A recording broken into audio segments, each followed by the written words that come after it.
आज हम बात करेंगे एक ऐसे रहस्य के बारे में जिसके बारे में आपको भी जानकारी होगी और उससे ज़्यादा जानने की इच्छा भी होगी। जी हाँ, आप इसके बारे में जितना भी जानेंगे आपको उतना ही कम लगेगा और रहस्य और भी गूढ़ होता चला जाएगा। यानी रहस्य के अंदर भी बहुत सारे रहस्य हैं। मैं बात कर रहा हूँ अटलांटिक महासागर में स्थित बरमुडा ट्रायंगल की। जी हाँ, ये कई सदियों से एक रहस्य बना हुआ है। आज हम इसी के बारे में बात करेंगे। नमस्कार, मैं हूं अभिमन्यु और आप देख रहे हैं फोकस 0.2। चलिए आगे बढ़ते हैं। अटलांटिक महासागर में ये क्षेत्र जो है 5 लाख स्क्वायर किलोमीटर का एक हिस्सा है। ठीक है, इसको अटलांटिक इसको बरमुडा ट्रायंगल इसलिए कहा जाता है, ये ट्रायंगल के शेप में है। ऐसा प्रमाणित नहीं है, बस माना जाता है कि ये एक ट्रायंगल के शेप में है, इसलिए इसको बरमुडा ट्रायंगल कहा जाता है। अब मैं आपको आगे दिखाऊंगा। ये नहीं कि मान लीजिए ये जो स्लाइडिंग है ट्रायंगल है तो एकदम ट्रायंगल ही है, यहाँ से नहीं हो सकता या फिर कोई यहाँ से नहीं आ सकता, ऐसा नहीं है। घटनाएं कहीं भी हो सकती हैं, कोई जरूरी नहीं है कि वहीं पे हो, बस एक दे दिया गया है कि यहाँ पे घटनाएं ज्यादा होती हैं। इस इस जगह पे 100 सालों के अंदर 100 बड़े जहाज, पानी वाले, छोटे जहाज और 70 से ज्यादा हवाई जहाज विलुप्त हो चुके हैं, यानी कि गायब हो चुके हैं इस जगह पे। इस जगह पे 100 सालों में 100 से ज्यादा छोटे जहाज, 70 पानी वाले हवाई जहाज गायब हो जाते हैं। वो कहाँ जाते हैं कोई नहीं जानता है। कहा जाता है ऐसा कि एलियनों से भी इसके बारे में संबंध है। आपको सारी चीजों को विस्तार से बताते हैं हम। इसकी खोज जो है क्रिस्टोफर कोलंबस ने इसकी जानकारी दुनिया को दी थी। क्रिस्टोफर कोलंबस ने इसके बारे में दुनिया को जानकारी दिया था।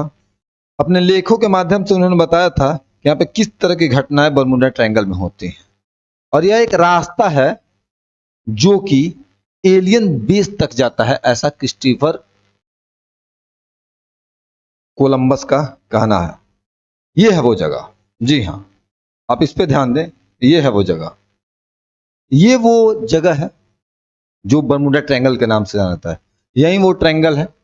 अभी मैंने क्या बताया था कि ये ट्रायंगल खींचने का मतलब ये नहीं कि ये घटनाएं यहीं पे होंगी, इसके बाहर नहीं होंगी। ऐसा माना जाता है कि यहाँ पे ज्यादातर घटनाएं हुई हैं, इसीलिए इसको एक बाउंड्री के तौर पे दिया जाता है। ये सबसे ज्यादा विवादों में तब आया जब 1945 की फ्लाइट 19 गायब हो गई थी। ये एक फ्लीट थी, जहाजों का एक समूह था और इस पे जो रिसर्च किया था क्रूजेल्की ने सिडनी यूनिवर्सिटी से फेलोशिप की है। उन्होंने बरमुडा ट्रायंगल से लापता होने वाले फ्लाइट 19 के बारे में व्याख्या करके अपनी बात रखी है। अब इसको ऐसे समझे, फ्लाइट 19 कोई एक प्लेन नहीं, सिर्फ 5 प्लेनों का एक समूह है, जिसके चलते इसको लेकर अटकलों की शुरुआत हुई थी। उसके बाद से ही ये 5 अमेरिकी नेवी टीवीएम एवेंजर टॉर्पीडो बमवर्षक की एक उड़ान थी। ये 5 प्लेनों की एक फ्लीट थी जो अपने नियमित रूटीन पे जा रही थी। बरमुडा ट्रायंगल के ऊपर इसका 2 घंटे का नियमित ट्रेनिंग सेशन था। उसी समय ये गायब हो गई और ऐसा भी कहा जाता है कि उसी रात को एक सी प्लेन भी 14 क्रू मेंबर के साथ उनको ढूंढने के लिए गई और वो भी लापता हो गई और उनपे सवार 14 क्रू मेंबर का भी कोई आज तक पता नहीं चल पाया है। ये वो जगह है। इसको हर एक तरफ देखिए, इसका विवादों से पुराना नाता रहा है। कहीं से भी आज तक इसके रहस्य का पता नहीं चल पाया है कि क्या है क्या नहीं। वैज्ञानिक अपने थ्योरी देते हैं और कंस्पिरेसी वाले साइंटिस्ट जो होते हैं वो अपना थ्योरी देते हैं। दावा किया गया बाद में 1964 में फ्लाइट 19 को लेकर के एक लेख लिखा गया था। उसके बाद से ही बरमुडा ट्रायंगल की भयानकता जो है और बढ़ गई। उसके बारे में जब लोग जान गए तो ये और ज्यादा गहरा होता गया। फ्लाइट 19 के गायब होने से लेकर के बड़ा दावा क्रूजेल्की ने फ्लाइट 19 के गायब होने की बहुत ही सामान्य व्याख्या करने की कोशिश की है। उन्होंने कहा है कि उस समय समुद्र में 15 मीटर ऊंची समुद्री लहरें चल रही थी। ठीक है, जो कि उड़ान के लिए आदर्श स्थिति नहीं थी। उनका दावा है कि उन अमेरिकी विमानों में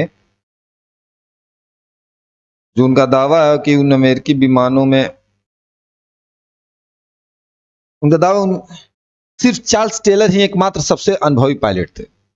सिर्फ चार्ल्स टेलर ही एकमात्र सबसे अनुभवी पायलट थे जो कि उसे लीड कर रहे थे, और दुर्घटना की वजह से उनसे हुई मानवीय भूल सबसे बड़ा कारण हो सकती है।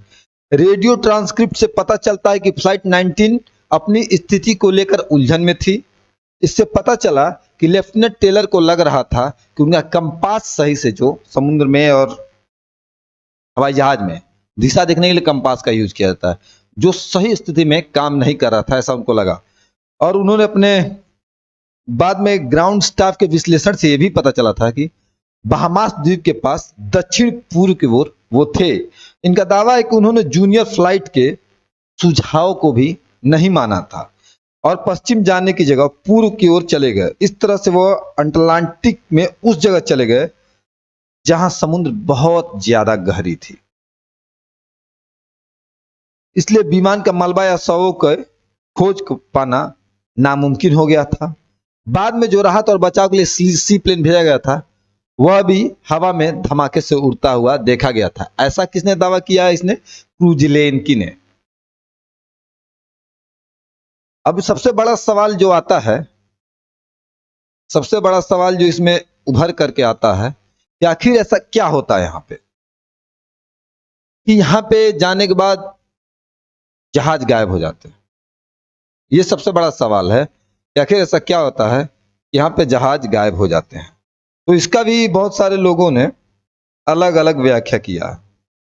इस क्षेत्र में जहाजों के गायब होने के कारण पर कई शोध और अध्ययन हुए हैं, लेकिन अभी तक स्पष्ट रूप से कुछ पता नहीं चल पाया है कि आखिर यहाँ पे जहाज क्यों गायब हो गए।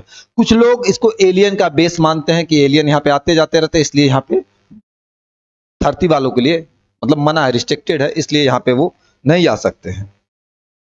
हालांकि जहाजों के गायब होने को लेकर के, जहाजों को गायब हो जाने को लेकर के अलग अलग चीजें हैं।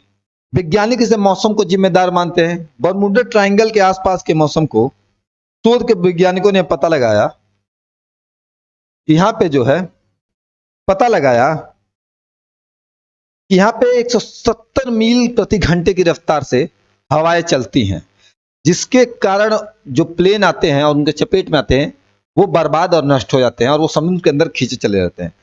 बरमुंडा ट्रायंगल उत्तर अटलांटिक महासागर स्थित प्रवासी क्षेत्र है।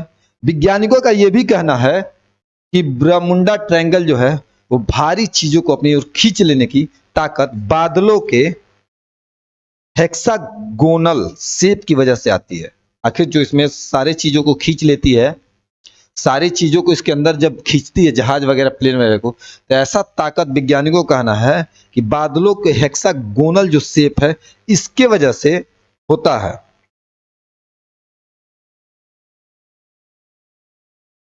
अब हेक्सागोनल शेप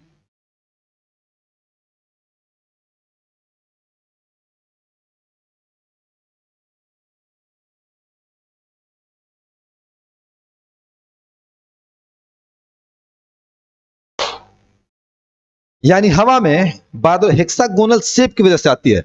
यह बादल एयर बम बनाते हैं, यानी हवा में बम ब्लास्ट जैसी ताकत आ जाती है। इसके बाद 170 मील करीब 273 किलोमीटर प्रति घंटे की रफ्तार से हवाएं चलती हैं और उन हवाओं के चलने के कारण ही बादल आपस में टकराते हैं और जहाज टकराते हैं, उन्हें खींचकर समुद्र तल में ले जाती हैं। ऐसे मतलब ऐसे बहुत सारे दावा किए गए हैं, लेकिन मुख्यतः लोग साइंटिस्ट और अलग अलग सबका है। कुछ लोग क्या कंस्पिरेसी थियरी वाले लोग इसको हमेशा से ही एलियन बेस से जोड़ करके देखते हैं। इसका रहस्य क्या है? आज तक भी पूरी रूप से इसको सुधार नहीं किया जा सकता। ये नहीं कहा जा सकता ये इसी कारण से होता है। कई जहाजें हैं जो लापता हो गई, यहाँ पे जाने के बाद कभी मिली नहीं, ना आदमी का पता चलता है। कोई भी घटना हो कुछ तो मिले, अभी कुछ मिल नहीं रहा है। आगे देखिए क्या होता है। जैसे इस पे कोई अपडेट आता है तो मिल देंगे हम आपके साथ। तब तक के लिए जय हिंद।